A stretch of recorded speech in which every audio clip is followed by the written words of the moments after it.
여러분 안녕하세요, 낙서입니다. 혹시 제가 지난번에 올린 영상 내용 속에서 책 한 권을 소개하고 싶은데 그거는 단독으로 소개해 보겠다 이렇게 말했던 거 기억하시나요? 소설은 아니고 종류로 따지자면 산문이라고 볼 수 있을 것 같은데, 아무튼 그 책을 오늘 드디어 갖고 왔습니다. 사실 여전히 좀 망설여지는 것은 이 책을 잘 소개할 수 있을까? 참 좋게 읽었는데 라고 싶긴 하지만 더 미루면은 결국엔 안 찍게 될 것 같아서 이번에 그냥 이렇게 갖고 왔습니다. 이번에 추천해드릴 책 바로 에밀 시오랑의 태어났음의 불편함입니다. 에밀 시오랑, 이 작가 혹시 들어본 분 계실까요?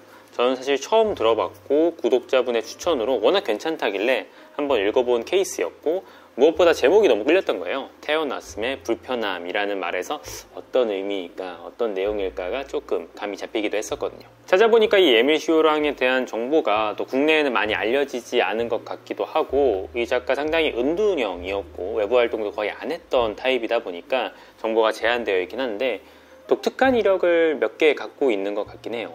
첫째로 이 작가는 루마니아 태생이지만 어느 순간부터는 프랑스어로 글을 쓰기 시작했고, 그 프랑스어로 쓴 문장들이 인정을 받아가면서 프랑스계에서도 상당히 높은 평가를 받게 되었다는 거죠. 이 에밀 시오랑은 상당히 가난하게, 평생을 거의 가난하게 살아왔는데요.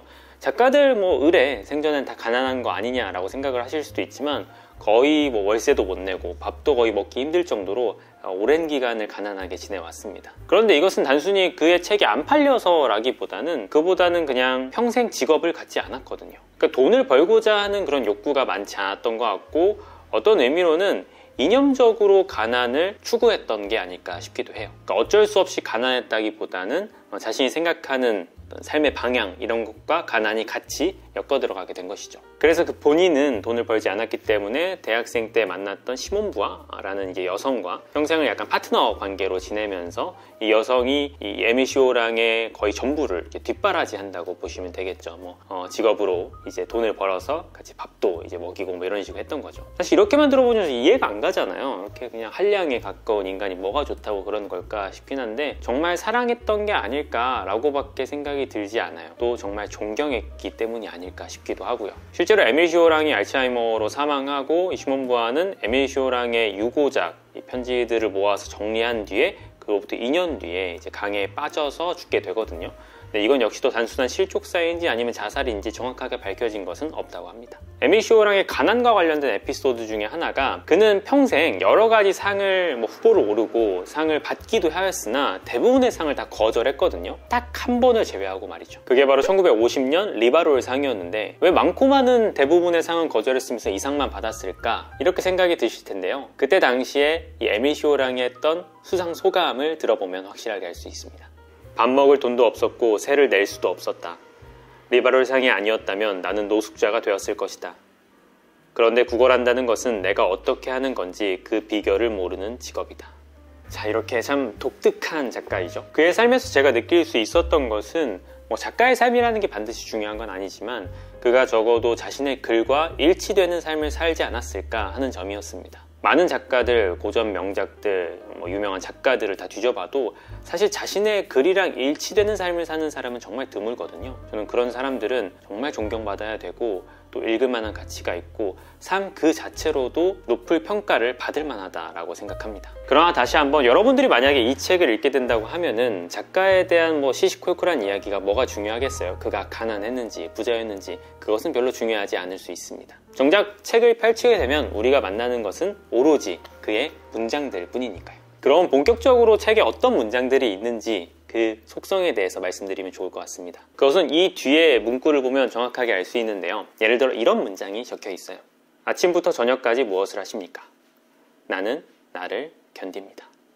이게 끝이야? 라고 생각하실 수도 있지만 바로 이것은 아포리즘이라고 불리는 문학입니다. 아포리즘은 격언이나 잠언 따위의 짧은 글들을 이야기하는데요.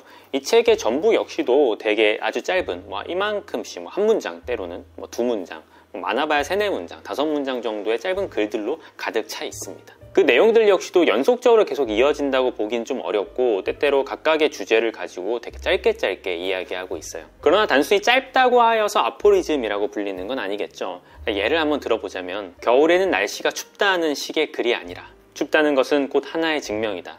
그것은 지금이 멈춰서야 할 때가 아니라는 것이다. 뭐 이런 식의 문장이 아포리즘으로 해당되는 것이겠죠. 제가 어줍지 않게 만들어 보긴 했는데 좀 창피하긴 하네요. 그래서 이 작품 속의 아포리즘들은 되게 눈에 턱턱 걸리고 쉽게 이해가 되지 않습니다. 너무나 많은 의미를 함축하고 있는 경우도 있고 선뜻 이해가지 않고 납득되지 않는 부분들도 같이 있습니다. 그래서 여러분들은 이 문장의 의미를 알아내기 위해서 앞으로도 읽어보고 뒤로도 읽어보고 다시 읽어보고 또 다음에 읽어보고 하기도 해야 합니다. 이 작업은 마치 저에겐 돌을 고르는 작업과 유사하다고 생각이 들어요. 오직 신중한 탐사자만이 흩뿌려진 돌 안에서 제대로 된 돌, 어쩌면 화석을 품고 있는 돌을 발견할 수 있는 거겠죠. 제가 앞서서 이 아포리즘을 화석과 비유를 했는데 그 비유는 또 다른 의미를 가지고 있습니다. 바로 죽은 것이라는 의미죠. 이 문장들은 어쨌든 누군가 사념의 결정체이며 찌꺼기에 불과합니다. 그것이 아무리 큰 고뇌 속에서 탄생한 문장이라 하더라도 단단한 돌덩이의 화석의 가치가 실제하지 않는 것과 다름이 없죠. 다만 거기엔 어떤 정보가 있을 뿐이고 우리가 이제 그 정보에 의미를 부여하게 되는 것입니다. 그러니 우리는 이 회색빛 돌덩이가 주는 정보들을 토대로 나름대로 색칠을 해보는 것입니다.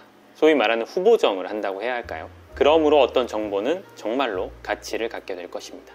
제가 이 작품을 읽으면서 강렬하게 느낀 감정 중에 하나는 바로 책을 덮어야 한다는 사실이었어요. 참 아이러니하죠? 왜 책을 읽는데 굳이 책을 덮어야 되나? 정말 좋은 책이라면서 이렇게 생각을 하실 수 있겠지만 책을 덮어야 한다는 그 의미는 바로 내가 그 문장을 읽는 것 이상으로 나아가야 한다는 의미였습니다. 문장을 이해하는 것은 단순히 깊은 이해가 있고 얕은 이해가 있겠죠. 얕은 이해는 수면 위에 돌을 몇 개 던짐으로써 파문이 이는 정도로 우리가 문장의 뜻만을 이해해서 뭐 그런 뜻이구나 하고 정도 넘어가는 것이 있겠지만 깊은 이해라는 것은 이 물 웅덩이에 큰 돌덩어리를 던져서 나의 온 존재가 밑바닥부터 위까지 완전히 뒤엎어져 버리는 것을 말합니다. 얕은 이해로 파문이 조금 흔들리는, 표면이 조금 흔들리는 정도로 사람은 바뀌지 않아요. 그러나 가장 근원인 밑바닥까지 완전히 흔들렸던 존재는 변할 수도 있겠죠. 그래서 저는 이 작품 읽으면서 책을 덮고 써야 한다고 느꼈습니다. 단순히 문장의 의미를 이해하는 것이 아니라 그 문장을 읽고 생각하고 왜 그의 말이 옳을까? 이렇게 생각해보면 어떨까? 하고 새로이 내 것으로 온전히 만들어야 한다는 것이죠. 물론 이러한 과정들은 분명히 고통스럽습니다. 많은 생각을 필요로 하고 또 어떤 독립된 공간에서 독립된 시간을 필요로 하겠죠. 하지만 저는 이것이 분명히 가치 있는 일이고 여러분들을 사유의 세계로 충분히 이끌어줄 계기가 될 것이라 봅니다. 바로 그렇게 하여서 여러분들은 납작한 문장들을 부풀려서 부피를 갖게 만들고 또 씀으로 다시 압축하여서 완전히 새로운 것으로 탄생시킬 수도 있겠죠. 이른바 새로운 아포리즘의 탄생입니다. 자, 어떠신가요? 제가 이 에밀 시오랑의 태어났음의 불편함 상당히 괜찮게 읽었고 그 당시에 제가 읽으면서 오랜 기간 한 문장씩 한 문단씩 또 아니 때로는 몇 문장씩 10장, 20장씩 읽을 때도 있었지만 그때그때 턱턱 막힐 때마다 그날의 주제로서 글을 써보려고 노력을 했던 것 같아요. 어떤 것들은 분명히 성공적으로 소화시킨 것도 있었지만 그렇지 못한 것들도 훨씬 많았습니다. 그럼에도 그 속에서 창피하지만 새로운 아포리즘이 몇 문장 정도는 탄생했겠죠. 사실 아주 비관적인, 정말 극단적 비관주의자의 글이기 때문에 애당초 에밀 시오랑은 이 생의 고통, 삶 자체를 고통으로 보았고 그래서 차라리 태어나기 이전으로 돌아가는 것이 낫다고 수십 번 반복해서 말하는 인물입니다. 이러한 삶에 대한 시각이 어떤 분들에게는 참 공감이 가지 않을 수 있고요. 왜 이렇게 부정적이야? 라고만 생각이 드실 수 있습니다. 그러한 의견 역시 틀리지 않다고 생각하고요. 하지만 여러분들이 제 이야기를 듣고 이 책에 대한 소개를 읽고 조금 마음이 동해 보셨다면 한번 이 책 읽어보시는 건 어떨까요? 저는 사실 근원적으로는 누구나 삶에 대한 고통, 삶에 대한 두려움 이런 것들을 모두 갖고 있다고 생각하거든요. 에밀 시오랑만큼 비관적이진 않을지라도 말이죠. 자, 이렇게 제가 오늘 소개해드린 책은 에밀 시오랑의 태어났음의 불편함입니다. 좀 우리에게 낯선 아포리즘 문학이지만 한번 읽어보시기를 추천드리면서 들어주시느라 수고하셨습니다. 저는 이만 들어갈게요.